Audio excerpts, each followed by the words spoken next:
नमस्कार दोस्तों, स्वागत है आपका अपने YouTube चैनल परीक्षान अकेडमी पर।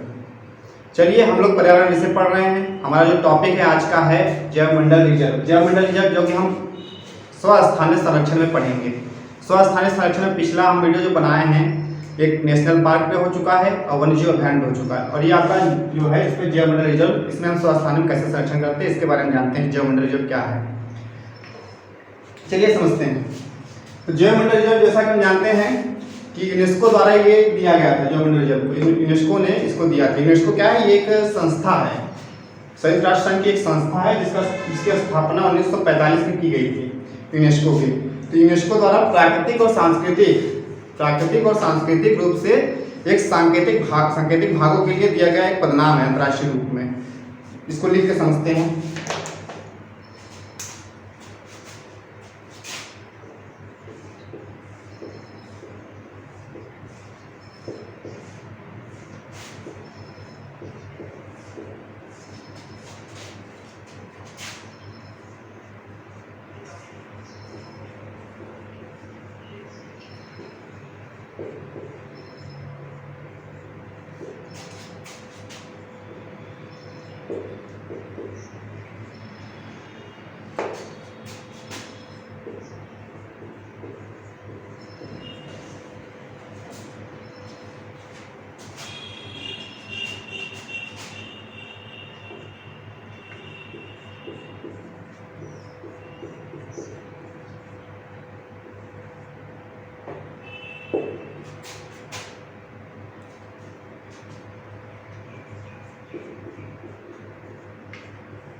यूनेस्को द्वारा प्राकृतिक और सांस्कृतिक परिदृश्य के सांकेतिक भागों के लिए दिया गया एक अंतर्राष्ट्रीय पदनाम है। क्या है, जैवमंडल रिजर्व। ये यूनेस्को द्वारा प्रतिपादित किया गया, मतलब दिया गया था कि जैवमंडल रिजर्व बनाया है।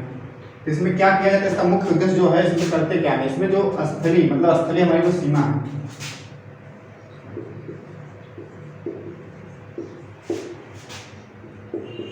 स्थलीय हो गया, तटीय या समुद्री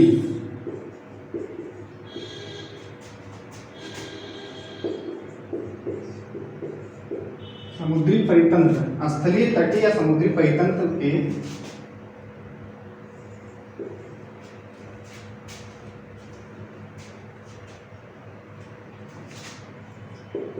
बड़े भूभाग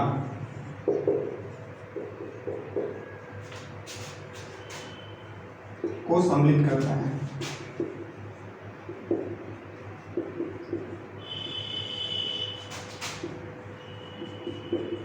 कहने का मतलब ये है कि जो हमारे जैसे कि स्थलीय क्षेत्र हो गए, तटीय हो गए, समुद्र के परितंत्र हो गए, इसमें जो जीव जंतु हैं, वनस्पति इसमें जितने पाए जाएंगे, उनके जो पूरे समूह को एक सम्मिलित करने के लिए जैवमंडल रिजर्व की स्थापना की गई है, जिनको संरक्षण के लिए बनाया गया है।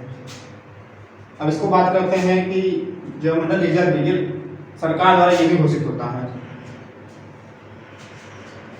एक पॉइंट इसमें और लिखेंगे हम,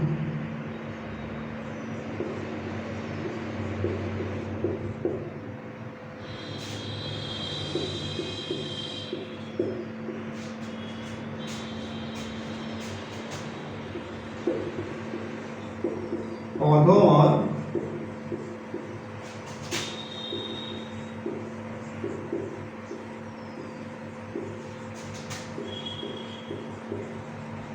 संरक्षण के लिए, पौधों और जंतुओं के संरक्षण के लिए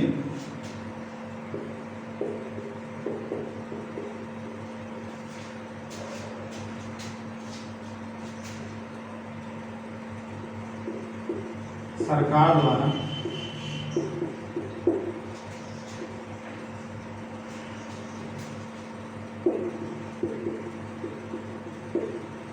संरक्षित क्षेत्र होता है। जीव जंतुओं पौधों के लिए यह सरकार द्वारा एक संरक्षित क्षेत्र होता है जैव मंडल रिजर्व।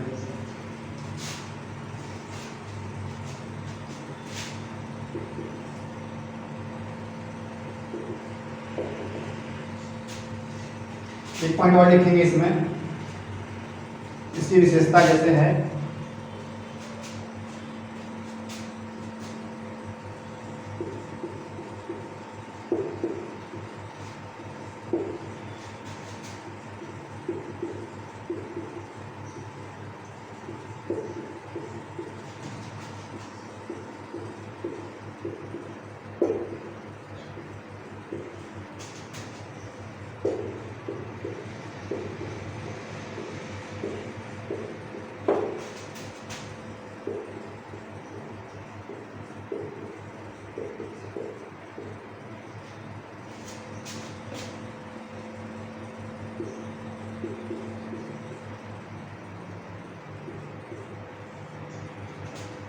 यूनेस्को ने विकास और संरक्षण के बीच संघर्ष को कम करने के लिए, मतलब विकास और संरक्षण, विकास जैसे हमारे जो सतत विकास हो रहे हैं, डेवलपमेंट हो रहे हैं, सस्टेनेबल डेवलपमेंट, और उसके बाद उसके साथ साथ हम संरक्षण भी कर रहे हैं जीव जंतु को, इनके बीच में जो मतलब एक संघर्ष, मतलब कि हम कार्य कर रहे हैं विकास का, उसमें कुछ इनके हानिकारक इफेक्ट करने के लिए कुछ कार्य करते हैं, तो उसको भी ध्यान में रखते हुए संरक्षण कार्य के जो संघर्ष हो रहा है इसको कम करने के लिए ही जैव मंडल रिजर्व को बनाया गया है।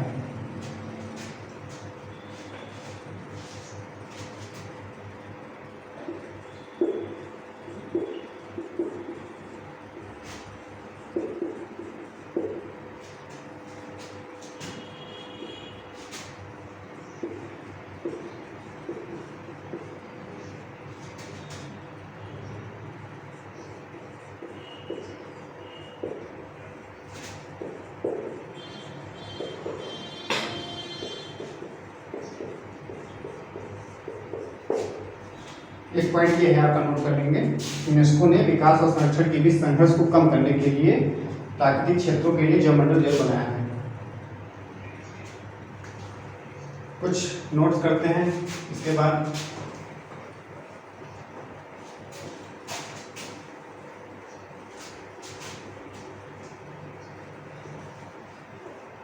कुछ इंपॉर्टेंट फैक्ट जैसे हम बताते हैं, जैसे हमारे पूरे विश्व में कितने जैव मंडल रिजर्व हैं, उसको हम नोट करके लिखेंगे।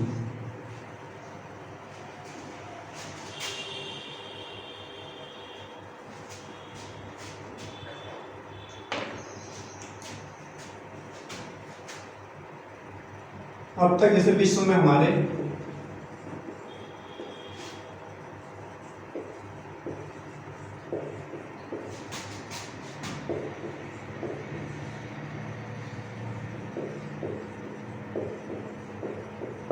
लगभग 669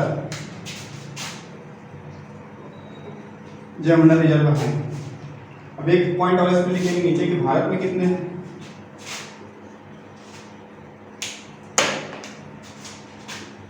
भारत में जैव मंडल रिजर्व की संख्या जो है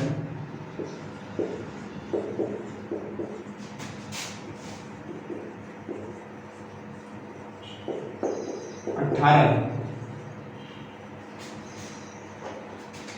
हमारे भारत में जैव मंडल रिजर्व की जो संख्या है वो 18 है।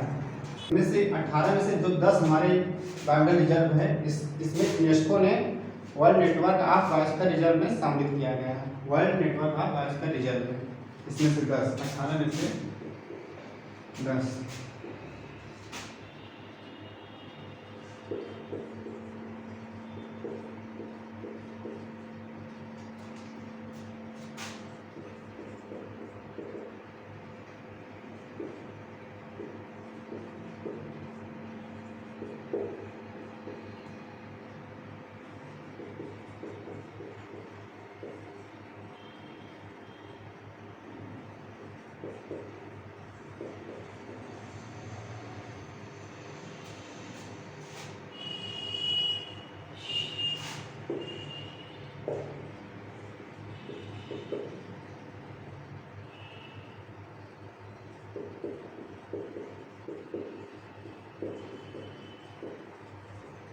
ये कुछ मतलब नोट पॉइंट है यूनेस्को ने इसमें से 18 में से 10 जो है world network of biosphere reserve में शामिल किया गया है। और भारत में जैसे बात करते हैं कि एक राष्ट्रीय कार्यक्रम हुआ था, राष्ट्रीय जैव मंडल रिजर्व कार्यक्रम।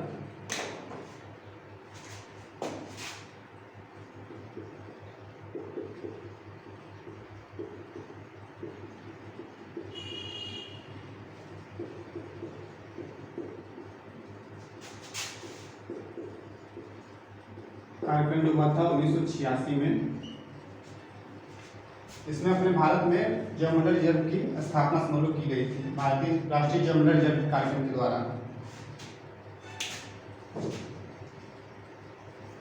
और इसके बाद एक फैक्ट और नोट करिए आप लोग, जैसे पूछ देगा कि भारत में पहला वायुमंडल रिजर्व कौन सा है, जैव मंडल रिजर्व।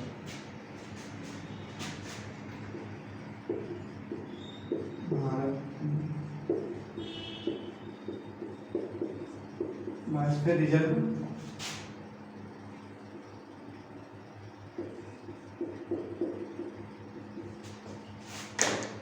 इसका नाम है नीलगिरी।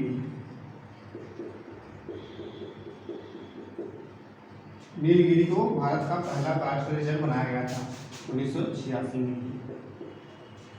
इस कार्यक्रम जब आया था जैव मंडल रिजर्व कार्यक्रम राष्ट्रीय, इसके तहत ही भारत का पहला जो वायुमंडल रिजर्व बना था हमारा नीलगिरी बना था।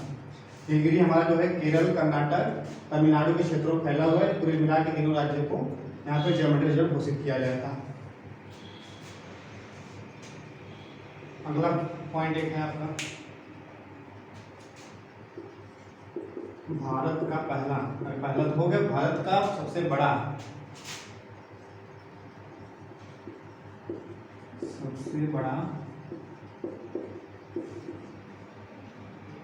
बायोस्फीयर रिजर्व कौन सा है? ये आपका है कच्छ का रण, जो गुजरात का कच्छ का रण है, वो सबसे बड़ा जैव मंडल रिजर्व है हमारा।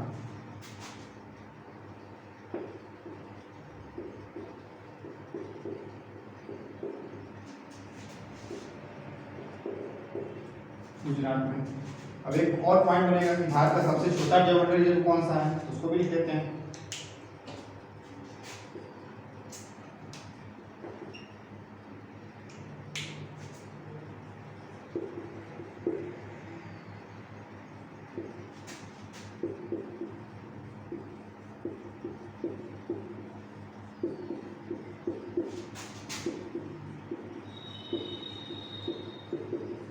ये आपका है डिब्रू सिखो, मतलब कहाँ, असम में। डिब्रू सिखो असम का, ये भारत का सबसे छोटा जैव मंडल रिजर्व है। अब हम लोग एक चार्ट को बनाएंगे कि जो हमारे भारत में 18 जैव मंडल रिजर्व है, उनके नाम और कहाँ लोकेट है उसको देखेंगे एक चार्ट बना के। चलिए देखते हैं हमारा जो 18 भारत में जैव मंडल रिजर्व हैं वो कहाँ कहाँ स्थापित है, उसको देख लेते हैं। चार्ट बना दिए हैं, इस पर आसानी होगी हम लोग को देखने में। देखते हैं आइए। देखिए पहला जो नीलगिरी हमारा है, इसको सन भी हम लिख दिए हैं कि किस सन में इसको घोषित किया गया था। यहाँ पे आपको पहला जो नीलगिरी है ये 1986 में इसको घोषित किया गया था। इसका स्थान जो क्षेत्र है तमिलनाडु, केरल और कर्नाटक में विस्तृत है। अगला है नंदा देवी। नंदा देवी कब है? 1988 में इसको घोषित किया गया था और ये उत्तराखंड में आपका है। और फिर अगला है नोकरेक। नोकरेक भी 1988 में मेघालय में स्थापित है। मानस हमारा है असम में, 1989 में ये भी है। सुंदरवन जो हमारा पश्चिम बंगाल में है, 1989 में इसको भी घोषित किया गया था। मन्नार की खाड़ी जो हमारा दक्षिणतम पॉइंट है, मन्नार की खाड़ी 1989 तमिलनाडु में। ये मन्नार की खाड़ी जो हमारा जैव मंडल रिजर्व है ये 1989 में घोषित किया गया था। ग्रेट निकोबार 1989 ये भी है, अंडमान निकोबार पर है ये। सिमलीपाल उड़ीसा में है, 1994 में इसको घोषित किया गया था। अगला है डिब्रू सिखो। डिब्रू सिखो जो बताया था कि भारत का सबसे छोटा जैव मंडल रिजर्व है, ये असम में है। 1997 में इसको घोषित किया गया था। आगे देखते हैं हमारा जो अगला है वो देहांग। देहांग कहाँ है? ये अरुणाचल प्रदेश में है, 1998 में इसको घोषित किया गया था। अगला है पंचमढ़ी। पंचमढ़ी मध्य प्रदेश, ये जैव मंडल रिजर्व मध्य प्रदेश में है, 1999 में घोषित किया गया था। फिर अगला है कंचनजंगा। कंचनजंगा जो कि जानते हैं सिक्किम में है, इसको 2000 में स्थापित किया गया, मतलब घोषित किया गया। अगला है अगस्त्या मलाई। अगस्त्या मलाई हमारा तमिलनाडु में 2001 में इसको जर्मन रिजर्व घोषित किया गया था। अचानकमार अमरकंटक। अचानकमार अमरकंटक नाम से हम मध्य प्रदेश जानते हैं, अमरकंटक का पहाड़ है, ये 2005 में इसको घोषित किया गया था। कच्छ का रण सबसे बड़ा जर्मन रिजर्व भारत का, यह आपका गुजरात में है, 2008 में इसको घोषित किया गया था। Cold desert. कोल्ड डेजर्ट जो हमारा उत्तर हिमालय प्रदेश है, हिमाचल प्रदेश है, 2009 में इसको घोषित किया गया था। फिर अगला है शेषाचलम। शेषाचलम कहाँ है? आंध्र प्रदेश में, इसको 2010 में घोषित किया गया था। पन्ना 2011 में मध्य प्रदेश में जैवमंडल रिजर्व बनाया गया था। ये हमारे भारत के 8 जैवमंडल रिजर्व हैं जो हम यहाँ पे चार्ट बना लिए हैं। अब चलिए आगे कुछ बात करते हैं जैवमंडल के कुछ मतलब कि कार्य क्या हैं, उसको हम आगे नोट करेंगे। जैवमंडल रिजर्व के कार्य जो हमारे पास है, संरक्षण है, लॉजिस्टिक है, विकास है, ये 3 इंपॉर्टेंट कार्य हैं, इसको हम एक एक करके समझते हैं। तो पहला जो हमारा संरक्षण है, इसमें हम जीव जंतु वनस्पतियों आदि को हम लोग संरक्षण प्रदान करते हैं, इसको हम देख के समझते हैं। बायोस्फीयर रिजर्व जो है हमारा, ये अपनी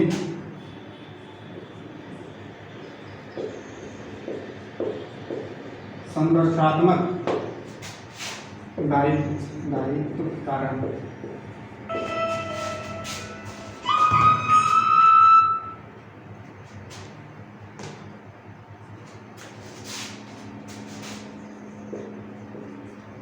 संरचनात्मक दायित्व के कारण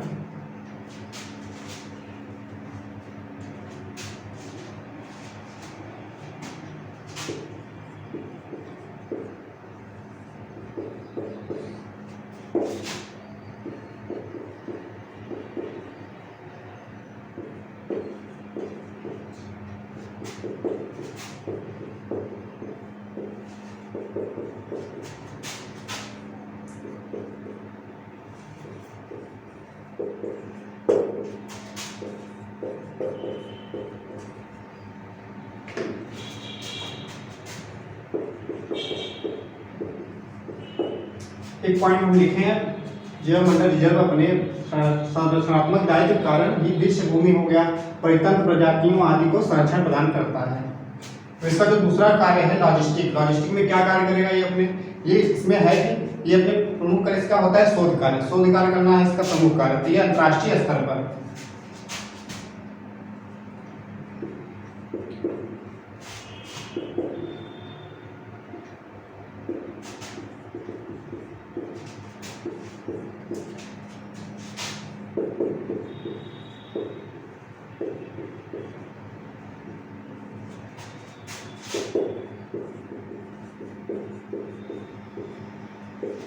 अंतर्राष्ट्रीय स्तर पर शोध केंद्रों की स्थापना करना। और इसका जो तीसरा कार्य है विकास का कार्य, ये विकास का कार्य करता है, इंपॉर्टेंट होता है ये भी। इसमें जैसे कि हमारा जो पोषणी सतत विकास होता है उसको मतलब कि देख कर ही इसमें जो लक्ष्य प्राप्त करना है उसके अनुसार पर्यावरण संरक्षण, भूमि संरक्षण आदि के तहत उसको स्थापित संतुलन, उसके मध्य में संतुलन स्थापित करना होता है। इसको लिख के समझते हैं।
इसका जो विकास का कार्य है, वायुमंडल रिजर्व जो हमारा मानस्तर रिजर्व है, पोषण विकास और सतत विकास का लक्ष्य प्राप्त करने के लिए पर्यावरण संरक्षण हो गया, भूमि संरक्षण तथा विकास कार्यक्रमों के मध्य संतुलन स्थापित करता है। इसका जो तीसरा कार्य विकास में आएगा।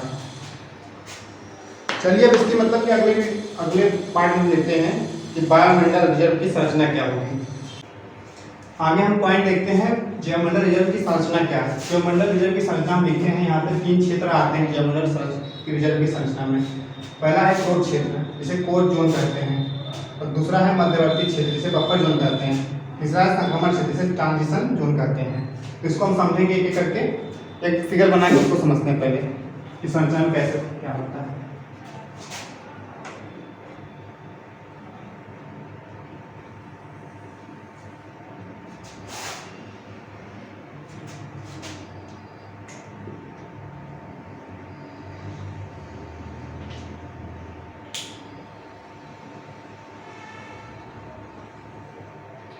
आपको इसमें 3 अलग अलग क्षेत्र दिख रहे होंगे, इसी को हम क्षेत्र में समझते हैं कौन सा जोन कहाँ है। इसमें आप जो देख रहे हैं बीच में जो सबसे बीच में जो क्षेत्र है, इसे कोर जोन कहते हैं, मतलब ये कोर क्षेत्र ये बीच वाला है।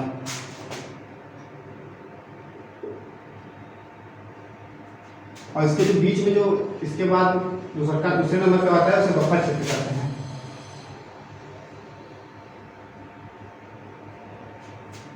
तो इसके बाद बाहर वाला जो है इसे कहते हैं क्षेत्र, क्या कहते हैं, संक्रमण क्षेत्र। अब इससे क्या विशेषता होती है कुछ, ये जो बीच में है यहाँ पे पर्यवेक्षण कार्य, मॉनिटरिंग कार्य होता है यहाँ पे।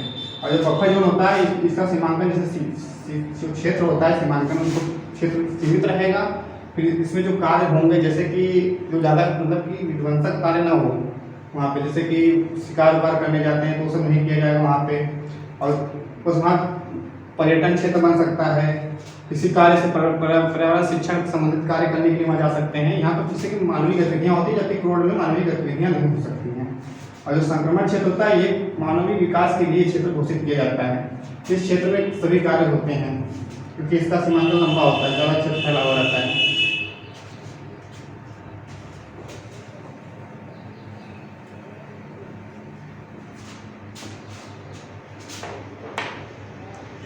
जो कोर क्षेत्र है, कोर जोन, ये जैवमंडल का सबसे महत्वपूर्ण क्षेत्र होता है।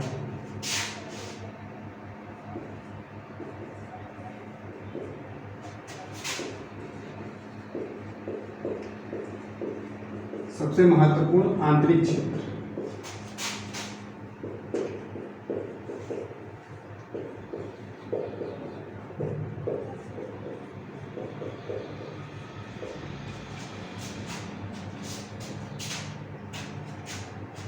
यह जैव विविधता की दृष्टि से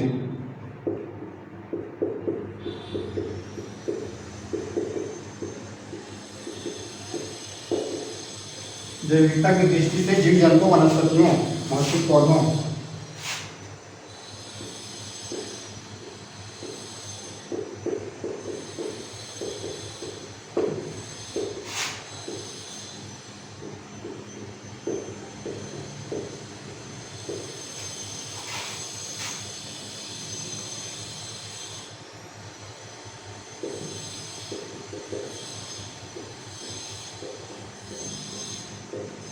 आवास होता है।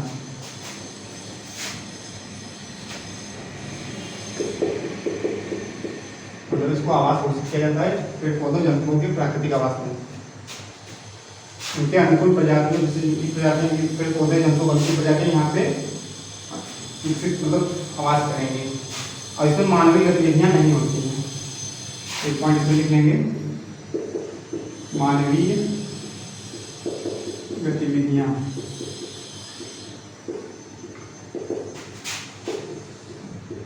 नहीं होती हैं।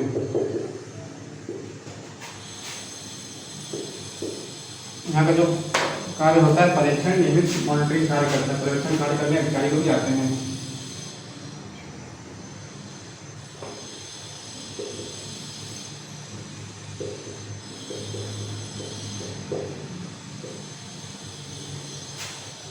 अगला जो पॉइंट है इसमें क्षेत्र है मध्यवर्ती क्षेत्र, जिसे बफर जोन कहते हैं। इसमें क्या होता है, जैसे इसका लिखा है जैवमंडल का ऐसा क्षेत्र जिसका सीमांकन तो अच्छी तरह होता है, परंतु इसमें जो ऐसे कार्य किए जाते हैं जो नियंत्रित हो, अविध्वंसक हो।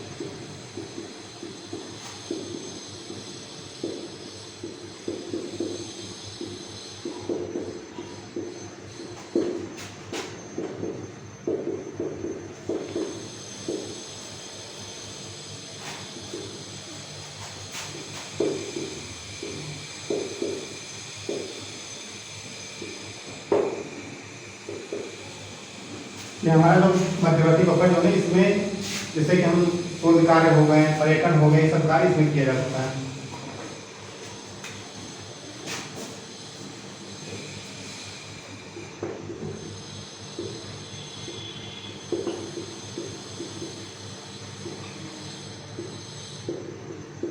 अब जो हमारा आखिरी जो क्षेत्र है, संक्रमण क्षेत्र, जो बाहरी बताया था फिगर में, उसको देख लेते हैं, उसकी क्या विशेषता है। इसका मुख्य कार्य जो होता है,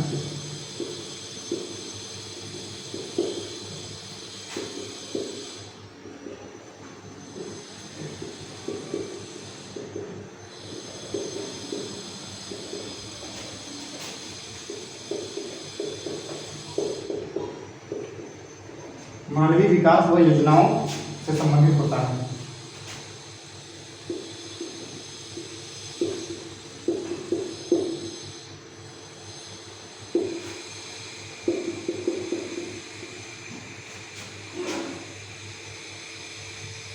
इसमें जो आएगा आपका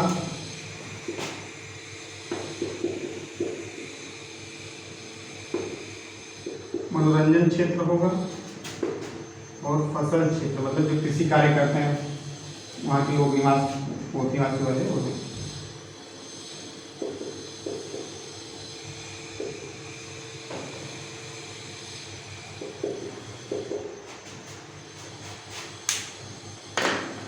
ये आज हमने पढ़ा है कि जयमंडल रिजर्व की विशेषता, सब मतलब उसमें पढ़े हैं, संरचना क्या है, उसके कार्य क्या है, ये सब आज हम पढ़ चुके हैं। जयमंडल रिजर्व कितने हैं हमारे भारत में।